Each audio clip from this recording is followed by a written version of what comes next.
नमस्कार दोस्तों। आज हम आपको सूर्य और शनि की युति का भाग 9 बताएंगे, जिसमें हम आपको ये बताएंगे जब मेष लगन की कुंडली में सूर्य नवम भाव में अकेले हों तो इसके क्या परिणाम होते हैं, और अगर शनि नवम भाव में मेष लगन की कुंडली में अकेले हों तो इसके क्या परिणाम होते हैं, और अगर इसी भाव में सूर्य और शनि की युति नवम भाव में मेष लगन की कुंडली में हो तो इसके क्या परिणाम होते हैं और इसके क्या उपाय करने चाहिए। अगर आप अपनी कुंडली का विश्लेषण करवाना चाहते हैं तो आप हमें कांटेक्ट कर सकते हैं। हम आपकी कुंडली को देखकर ये बताएंगे कि प्रॉब्लम कहाँ पर है और उसके सॉल्यूशंस भी देंगे। ज्योतिष में कुंडली का 9वां घर विश्वास, ज्ञान और दिव्य पूजा का भाव माना जाता है। यह एक शुभ घर है जो पिछले कार्यों के परिणाम स्वरूप वर्तमान जीवन में भाग्य को दिखाता है। नवम भाव यह निर्धारित करता है कि आप भाग्य में पर्याप्त भाग्यशाली हैं या नहीं, और आप बहुत प्रयास के बिना परेशानियों से बचने में सक्षम हैं या नहीं। इसे धर्म भाव और पितृ भाव भी कहा जाता है, और बृहस्पति और धनु राशि का इस भाव पर शासन होता है। यहाँ से हम अच्छे कर्म, उच्च शिक्षा, नैतिकता, धार्मिक प्रवृत्ति, आध्यात्मिक झुकाव, कानून, आध्यात्मिक दीक्षा, शिक्षक, गुरु, पुजारी, वकील, रिप्रोडक्टिव सिस्टम, सलाहकार, उपदेश, मंत्रों का जाप सीखना, पवित्र प्रसाद बनाना, ये सारी चीज़ें यहाँ से देखते हैं। यह वह जगह है जहाँ हम जीवन में गहरे अर्थ खोजते हैं। 9वें घर को पिता के लिए भी जिम्मेदार ठहराया जाता है, क्योंकि राशि चक्र के 9वें राशि धनु पर गुरु बृहस्पति का शासन है। यह जातक को आध्यात्मिक शिक्षक और उपदेशक बना सकता है।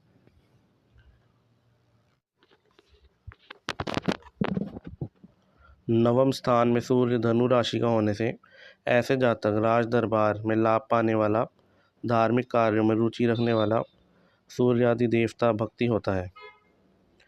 जातक मेहनत से अपनी किस्मत का सितारा चमकाने वाला, दीर्घायु प्राप्त करने वाला और परिवार का पोषक होता है। पंचमेश सूर्य नवम स्थान में होने से जातक का पिता महान दानी और यशस्वी होता है, और जातक को देव कृपा मिलती है, और ऐसे जातक को सूर्य की दशा में बहुत अच्छे फल मिलते हैं। जब नवम भाव में सूर्य अपने मित्र गुरु की धनु राशि पर स्थित होते हैं तो इससे जातक को विद्या और बुद्धि को प्राप्त करने के साथ भक्ति में विश्वास, भाग्यशाली, यशस्वी, न्याय, दयालु और दानी होता है। यहाँ का सूर्य अपनी 7वीं दृष्टि से तृतीय पराक्रम स्थान को अपने मित्र बुध की मिथुन राशि को देखता है। इससे जातक पराक्रमी, पुरुषार्थी तथा श्रेष्ठ योग्यता का स्वामी होता है, और वह अपनी शक्ति से सफलता को प्राप्त करने वाला होता है।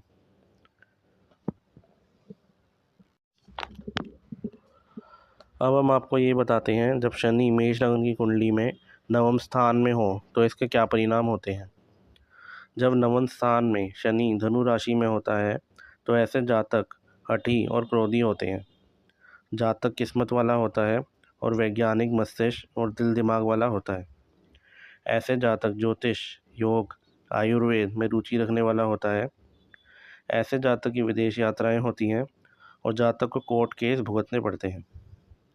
ऐसे जातक दीन दुखियों का उद्धार करने वाला और प्याऊ मंदिर का निर्माण कराता है। जब शनि अपने शत्रु गुरु की धनु राशि पर 9वें भाव में स्थित होते हैं तो इसके प्रभाव से जातक के भाग्य में शुरू में थोड़ी परंतु बाद में चलकर अधिक उन्नति होती है। धन का आगमन होता है।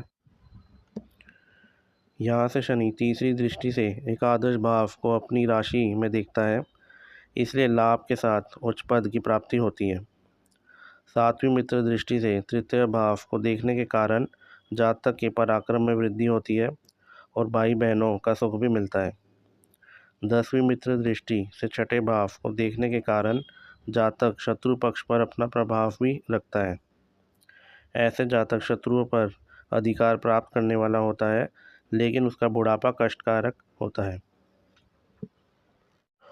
अब यदि सूर्य और शनि की युति नवम भाव में हो तो ये युति सफलता या असफलता को काफ़ी प्रभावित करती है।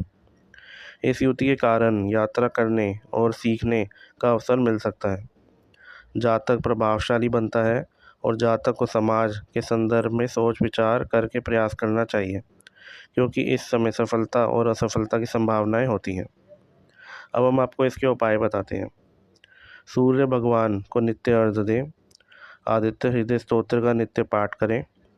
पीपल के बर्तनों का प्रयोग भोजनशाला में करें और पिता की निस्वार्थ सेवा करें।